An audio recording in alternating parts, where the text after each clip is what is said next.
omuntu yenna ayagala okucekinga DNA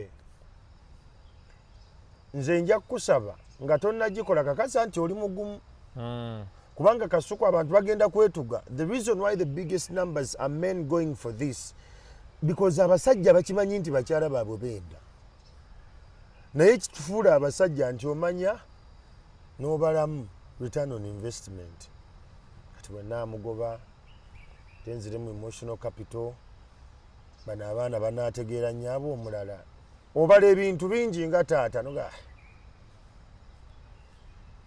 kankikwata empola naye tekitegeeza nti baba tebamanya abasajja nti bakyala baabwe babenda. The problem kati nze kyendaba lwaki emboozi eno eti nti muse nnyo nti tufunyeemu affordability and different avenues ezal about ezikola DNA testing kubanga luli eyewandegeya wateekwanga okutwala ebbaluwa ebawaliriza okukebera whether it is from court or from police to confirm kati kyalwere raise fair economy oli etaddeyo clinic ye n'agisaawo which is not bad. It's a free world. Nenzo obuzibu bwe mbulina awantu wamu obulango bwe bakuba oli mu mmotoka ovuga oba oli ku booda taxi ng'ekuli mu maaso nengeriko ekigambo are you sure those are your kids kati because society mwe tuwangalira abantu balina trust issues tebakyesigaŋŋana nti watunira mukyala we ng'afuluma naga ha leero anadda. Now they are riding on that.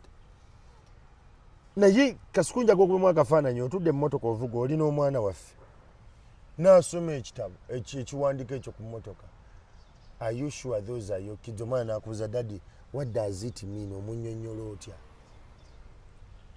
Do we have regulators of this? UCC wano werina okukolera ennyo emabegako bwojjukira twalina bayitanga ba reflexologists nagamba genda mu reflexologist manyi bakufumita buzi until when the Minister of Health realized that this was actually misinforming some ailments. Ne bagamba bakoma ba reflexology.